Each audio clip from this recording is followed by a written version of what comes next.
தமிழ்நாட்டில் திமுக கூட்டணி 39 இடங்களிலும் வெற்றி பெற்றுள்ளது. ஆனால் இந்த வெற்றிகள் அனைத்திலும் உற்றுநோக்கப்பட்ட ஒன்று கோவையில் அந்த கட்சி பெற்ற வெற்றிதான். இந்த வெற்றிக்கு காரணமாக அக்கட்சியினர் கொண்டாடும் ஒரு பெயர் யார், அது இந்த தொகுப்பில் பார்க்கலாம்.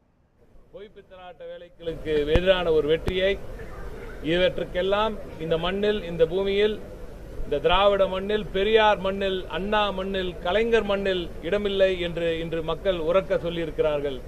இந்த வெற்றி உங்களுக்காக தாத்தா, என் தலைவனுக்காக. டிஆர்பி ராஜா தமிழக அமைச்சர்களின் பட்டியலில் இளம் அமைச்சர்கள் வரிசையில் முக்கிய இடம் பிடித்துள்ள பெயர்.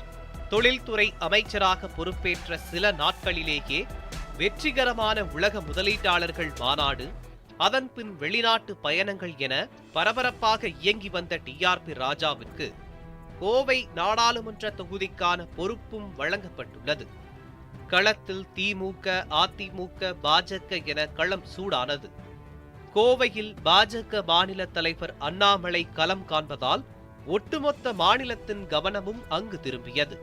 ஆனால் திமுகவினர் மத்தியில் பொறுப்பாளராக டிஆர்பி ராஜா இருக்கிறார் என்ற நம்பிக்கை கூடுதல் உற்சாகத்தை தந்ததாகவே பார்க்கப்படுகிறது. பலம் பெறும் கட்சியான திமுகவில் மூத்தவர்களையும் இளைஞர்களையும் இணைத்து ஒருங்கிணைப்பது மிக முக்கியமான பணியாகும். இந்த பணியை வெற்றிகரமாக நிறைவேற்றிய டிஆர்பி ராஜா தினசரி அடிப்படையில் கூட்டங்கள் நடத்துவது, அதை ஆய்வு செய்வது என ஒரு தினசரி ஒழுங்கிற்குள் கொண்டு வந்தார். அண்ணாமலை போட்டியிடுவதால் பல யூகங்கள் பேசப்பட்டு வந்த நிலையில் யதார்த்த களம் என்ன, மக்களின் எண்ண ஓட்டம் என்ன என்பதை திமுகவின் ஐடி விங் மூலமும் களப்பணியாளர்கள் மூலமும் அறிந்து கொண்ட டிஆர்பி ராஜா மிக துல்லியமாக பரப்புரை காய்களை நகர்த்தினார்.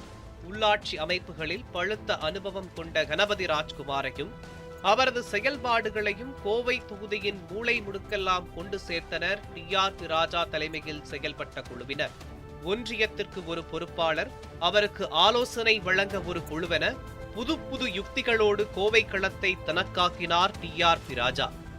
கோவை மாநகராட்சி 95% மேல் ஏற்கனவே திமுக வசம் உள்ளதை மிகவும் சாதகமாக எடுத்துக்கொண்ட ராஜா அதை ஒட்டி பூத் வாரியாக திமுக வாக்குகளை உறுதி செய்தார்.